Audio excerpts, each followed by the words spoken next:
Hello students, it's me Shikha. Welcome back to the chapter Real Numbers. In the previous videos, we have discussed about the Euclid division algorithm, fundamental theorem of arithmetic, and few cases of proving irrational numbers. Okay. Now the last topic which is remaining is terminating decimal and non-terminating decimals. जो आपके questions आएंगे वो इस पे based आएंगे कि हमें पहचानना होगा कि कौन से टर्मिनेटिंग डेसिमल्स हैं और कौन से नॉन टर्मिनेटिंग डेसिमल्स हैं। तो उसके पहले ही हमें समझ लेना होगा कि टर्मिनेटिंग डेसिमल्स कहते किसे हैं और नॉन टर्मिनेटिंग डेसिमल्स कहते किसे हैं। ऑब्वियस सी बात है कि अगर डेसिमल वर्ड आ रहा है तो मतलब कि कोई भी हमारा एक वैल्यू होगी पी अपॉन क्यू के फॉर्म में। पी अपॉन क्यू के फॉर्म में मतलब ऐसे 3/8 या 5/3 या 3/7 ऐसे करके। ये क्या है? पी अपॉन क्यू का फॉर्म है जहाँ पे पी और क्यू क्या है? हमारे इंटीजर्स हैं। ठीक है, तो पी अपॉन क्यू का रेशनल फॉर्म होगा तभी तो हमारी कुछ वैल्यू आएगी सर्टेन डेसिमल्स में। सपोज टर्मिनेटिंग डेसिमल्स वो डेसिमल्स होते हैं जो टर्मिनेट हो जाते हैं। अब टर्मिनेट का मतलब क्या है? जैसे मान लो हमने कोई भी वैल्यू ली 3/8, इसको हम सॉल्व करेंगे तो कुछ वैल्यू आएगी। सपोज हमने लिया 3/7, 3/5 ऐसे करके हमने वैल्यूज दी तो हमारी पॉइंट पे वैल्यू आएगी। मान लो हमारी कोई कुछ वैल्यू ऐसी आई 1.375। ये हमारे क्या है? टर्मिनेटिंग डेसिमल्स है। ठीक है, नॉन टर्मिनेटिंग डेसिमल सपोज हमारी वैल्यू है 1.375286, एंड ही नहीं हो रहा है। टर्मिनेटिंग डेसिमल का मतलब होता है कि डेसिमल आने के बाद डेसिमल आ गया, उसके बाद कुछ वैल्यू, उसके बाद हमारा ये एंड पॉइंट हो जाता है। ये एंडलेसली बढ़ते रहते हैं, पॉइंट डेसिमल्स के बाद भी बढ़ते रहते हैं। तो ये टर्मिनेटिंग डेसिमल्स वो डेसिमल्स हैं जो एक जगह एक टाइम के बाद टर्मिनेट हो जाते हैं और ये एंडलेसली कंटिन्यूअसली बढ़ते रहते हैं, वैल्यूज आगे आती रहती हैं। क्लियर?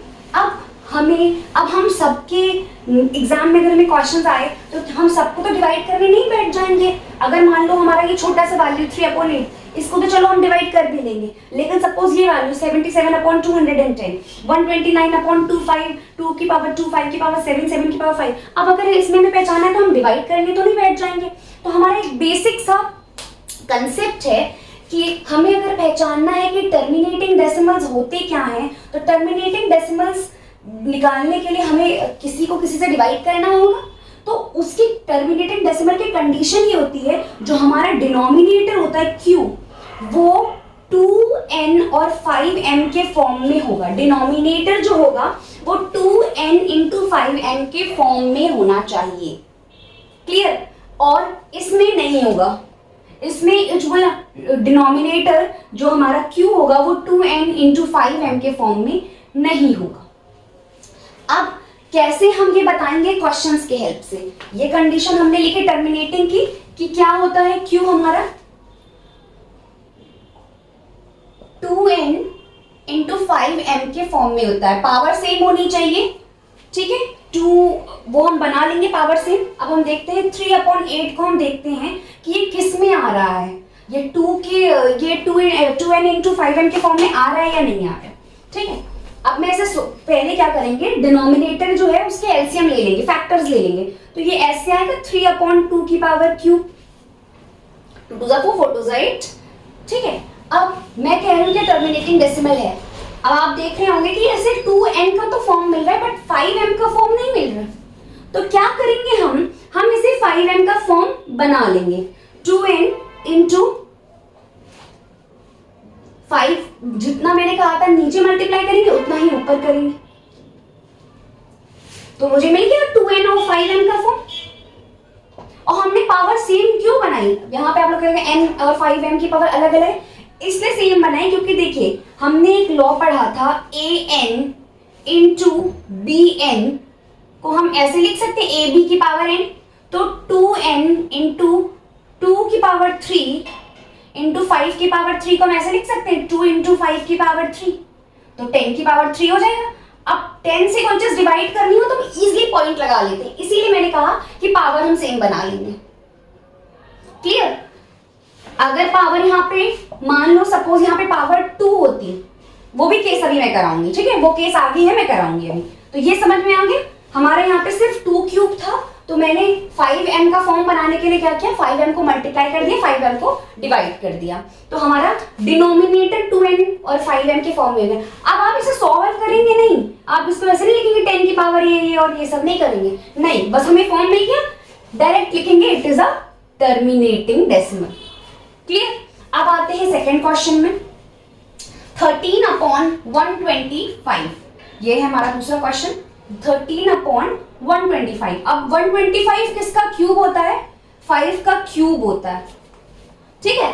अब ये भी टर्मिनेटिंग है क्योंकि इसमें 5 आ रहा है बट 2 नहीं आ रहा है, तो 2 को क्या करेंगे हम, 2 को मल्टीप्लाई, चाहे आगे मल्टीप्लाई करें चाहे पीछे, इसका आएगा 5 क्यूब, तो मैं इसको 2 क्यूब से मल्टीप्लाई कर देती हूँ, 2 की पावर n होनी चाहिए पावर, और इधर भी 2 की पावर 3 से मल्टीप्लाई कर दी, सेम चीज से मल्टीप्लाई डिवाइड करेंगे, हमें फिर ये मिल गया जो डिनोमिनेटर है 2n 5m के फॉर्म में, तो ये भी क्या है, टर्मिनेटिंग डेसिमल है।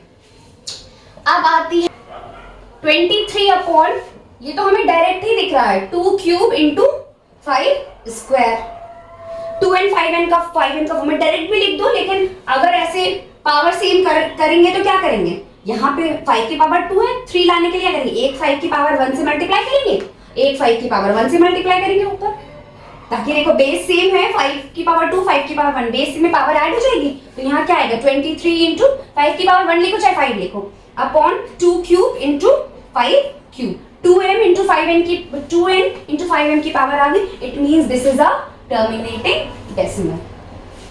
क्लियर, तो ये हो गया। अब आती है बात 77/210 की। 210 को अगर हम सॉल्व करते हैं, इसका एलसीएम लेते हैं, 5 4s are 20, 5 2s are 10, then 2 2s are 4 and 2 1s are 2, 3 7s are 21, 7 1s are 7। तो अगर मैं इसके वो लेती हूँ फैक्टर्स, तो इसके फैक्टर्स क्या आ रहे हैं, 2 इंटू 5 इंटू 3 इंटू 7, ये आ रहे, बट हमें तो सिर्फ क्या फॉर्म चाहिए था, 2n इंटू 5n, ऊपर 3 इंटू 7 होता तो हम शायद ऊपर से नीचे सिंप्लीफाई कर लेते, बट नहीं है, 2n इंटू 5m है, और आपको अभी 2n इंटू 5m है, तो ये टर्मिनेटिंग होना चाहिए, नहीं, बट इसके साथ 3 इंटू 7 भी है, इसलिए ये नॉन टर्मिनेटिंग डेसिमल है, सिर्फ किसका फॉर्म होना चाहिए, 2n इंटू 5m का। अब आती है लास्ट क्वेश्चन की बात, जो कि है 129/2 की पावर 2, 5 की पावर 7, 7 की पावर 5। अगर तो ये क्वेश्चन सिर्फ इतना होता तो हम क्या करते, 2 की पावर 7 बना लेते 2 की पावर 5 मल्टीप्लाई करके, क्योंकि 5 और 2 ऐड करते 7 हो जाता बेस से में पावर ऐड, लेकिन यहाँ पे 2 की पावर 2, 5 की पावर 7 के साथ एक एक्स्ट्रा वैल्यू लिखिए, वो क्या है, 7 की पावर 5, इसको हम हटा नहीं सकते, तो ये क्या है, नॉन टर्मिनेटिंग, बिकॉज इसमें सिर्फ इसका फॉर्म नहीं आ रहा है, 7 भी आ रहा है, और 7 तो हमारा क्या है, टर्मिनेटिंग का फॉर्म नहीं है। Q is equal to 2n into 5m किसके फॉर्म होते हैं, टर्मिनेटिंग के, and Q is not equal to 2n 5m, ये किसका हो गया, नॉन टर्मिनेटिंग का। Okay, so I hope these questions are clear to you all, ये क्वेश्चंस आते हैं एग्जाम में, ओके, ये एग्जाम पॉइंट ऑफ व्यू से बहुत इंपॉर्टेंट है। एक बार हम रिकॉल कर लेते हैं कि हमने रियल नंबर्स में क्या क्या पढ़ा है, ठीक है। तो हमने क्या क्या पढ़ा है, पहला टॉपिक हमने पढ़ा यूक्लिड्स डिवीजन एल्गोरिथम, जो कि डिविजिबिलिटी ऑफ इंटीजर्स पे बेस्ड थी, डिविजिबिलिटी ऑफ इंटीजर्स पे बेस्ड थी, ठीक है। उसके बाद हमने इस पे बेस्ड क्वेश्चंस करे, लेमा वेमा पे क्वेश्चंस किए। उसके बाद हमने पढ़ी fundamental theorem of arithmetic, fundamental theorem पढ़ी, जो कि किस पे बेस्ड थी, मल्टीप्लीकेशन ऑफ इंटीजर्स, जिसमें हमने एक इंपॉर्टेंट रिजल्ट पढ़ा था, इसी के अंडर आता था HCF into LCM is equals to product of 2 numbers, ठीक। इसमें हमारा क्वेश्चंस बेस्ड थे लेमा पे, HCF फाइंड करने के लिए, ठीक है। और कैसे क्वेश्चंस थे 6q+1 और ऐसे फॉर्म के और स्क्वायर्स के, कोई भी पॉजिटिव इंटीजर के फॉर्म के। थर्ड में हमने पढ़ा प्रूव ऑफ इरेशनल, एक थ्योरम से पढ़ा कि if p divides a square, if a square divides by p then a will be divided by p also, okay now। और फोर्थ में क्या पढ़ा हमने, terminating and non terminating decimals.